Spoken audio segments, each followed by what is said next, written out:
હર હર મહાદેવ મિત્રો, તો સ્વાગત છે એક નવા વ્લોગ વિડીયોમાં. ઢોરનું બધું કામ પતાવીને આવી ગયો છું વાડીએ નીણ વાટવા, અને વાગ્યા છે 7.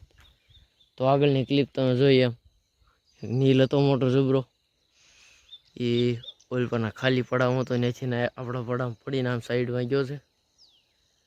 તો પહેલાં નીણ વાટ લઈ ફટાફટ, પછી આપણે બેક્ટેરિયાનું બેરલ જે છે એને એકવાર હલાવીને મિક્સ કરી નાખી અને નીણ લઈને જઈશું ઘરે. તો ગાજી વાડીથી આવી ગયો તો નીણ લઈને ઘરે ભેંસ પાઈ લીધી છે અને નાહી ધોઈને તૈયાર થઈ ગયો છું. બધા નીણે નાખી દીધી છે. તો હવે જવાનું છે આપણે દુકાને. તો મિત્રો દુકાને જતા જતા યાદ આવી ગયું કે આજ તો છે સોમવાર. તો પહેલાં આવી ગયો છું આપણા માતાજીના મંદિરે, કરી લીધા છે મહાદેવના દર્શન, અને બસ હવે દર્શન કરીને જવાનું છે દુકાને. તો ગાયજી પછી મહાદેવના દર્શનેથી આવી ગયો દુકાને, અને આપણે જે કાલે પ્રેસમાં ઓલા ભાઈ કામ કરતા હતા તો એ ડંકીનો વાળ ખુલ્લો મેકતા ભૂલી ગયા હતા, એટલે પ્રેસે બધું ઓઇલ કાઢી નાખ્યું છે.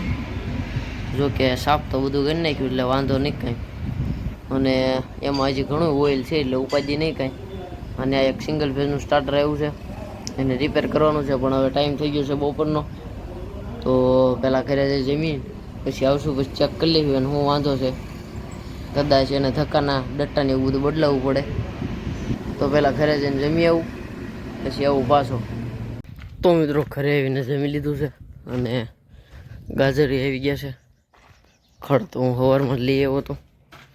તો બધાને એક એક નીણ કરી અને જવા દેવી ઠસ્સા દુકાને. ફાઇનલી મિત્રો આવી ગયો તો દુકાને, અને એક મોટર આવી હતી એને પંચર કરી દીધા છે. કેબલ કનેક્શન એ પાછું કરી દીધું છે, તો હવે એને ફિટ કરી દઈ.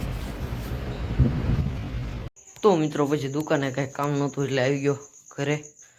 ઘરે આવતા એક આ ખાંડ લાવ્યો છું પાડી હાટું, અનાજ ને કપાસિયા અને મકાઈનો ખોળ ને બધું મિક્સ છે, અને તેલ સારા પ્રમાણમાં એવું છે. જો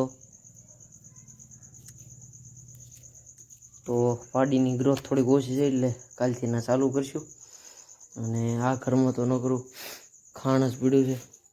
આ ટોપરા ખોળની ગોણું છે, આમાં કપાસિયા છે, આમાં સર્વોત્તમનું દાણ છે, અને ઘઉંનું ભડકું તો હજી ઓલા પણ ટીપમાં ભર્યું છે.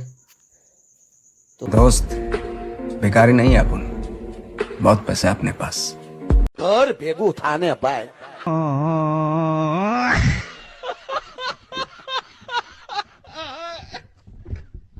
તો કાલથી પાડીને ચાલુ કરશું.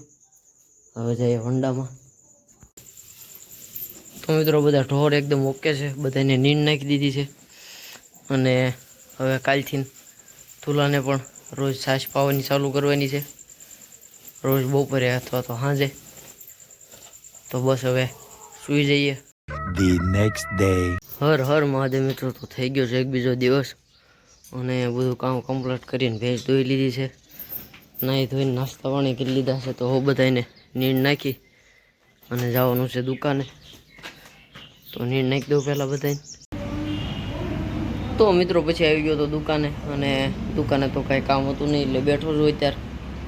જો કાંઈ કામ આવે તો બતાવીશ, નકર બપોર જઈશું ઘરેથી. તો ગાઈ ગયો તો એક મોટર જોવા, એને કોયલ બળી ગઈ હતી. કોયલ નવી નાખી દીધી છે. દુકાને ઠેલો હાજર નહોતો એટલે જબલા મીટર નાખી. તો હવે કાંઈ ભૂખ તો લાગી નથી એટલે કાંઈ આ જમવા જવાનું નથી. અને આગળ આવે છે એક મોટર, તો વાટ જોઈએ એની, આવે એટલે ખોલી નાખી. શું તકલીફ છે જોઈ લઈ. તો ગાજી આવી ગઈ છે મોટર, અને એનો પંપ છે આરે અહીં પડ્યો, પણ ફાઈબર વોટરનો પંપ છે એટલે જામ થઈ ગયો છે. તો ટ્રાય માર્યું, જો ફ્રી થાય તો ઠીક છે, નકર ખાલી મોટર બોડી ચોંટાવે એટલે ખોલવી. તો ખોલવાનું ચાલુ કરી દીધું છે, ખોલી નાખું ફટાફટ. તો મિત્રો પંપના દાબને લીધે મોટર બળી ગઈ હતી, તો વાયરિંગ કાઢીને સાફ કરીને બાંધવાનું ચાલુ કરી દીધું. 2 ફેઝ બેહાડી દીધા છે, અને ત્રીજો ફેઝ એ કમ્પ્લીટ થઈ ગયો છે, તો વાયરિંગ કરી નાખીએ. તો મિત્રો ઘરધણીને ફોન કર્યો તો પંપનું પૂછવા, તો નવો નાખવાનું કીધું છે. તો હવે આ પ્લાન્જ અને નિપલ ખોલી અને નવા પંપમાં બેહાડી દઈ. મોટર થઈ ગઈ છે કમ્પ્લીટ, મેક દીધી અંદર. તો મિત્રો પછી મોટરને પંપ સેટિંગ કરી અને અંદર મૂકી દીધી હતી, કારણ કે કાલે સવારે લેવા આવવાના છે એટલે. તો પછી કાંઈ કામ નહોતું એટલે આવી ગયો ઘરે, જમી લીધું છે, નાહી ધોઈ લીધું છે અને ઘરેથી હુક્કલ નીણ લેતો આવ્યો છું. તો બધાને નીણ નાખી દી અને આજ તો પવન સારો છે. તો અને પાડીને જે આપણે કાંઈ ખાંડ લાવી આપ્યું હતું પલાળીને, તો ખાઈ ગઈ હતી, વાંધો જ નહોતો, બધું ખાઈ ગઈ હતી. એટલે હવે તો રેગ્યુલર એને એ ખાંડ ચાલુ રહે. અને બસ આજનો વ્લોગ અહીંયા જ પૂરો કરીશું. મળીએ નવા વ્લોગમાં, ત્યાં સુધી બધાને હર હર મહાદેવ.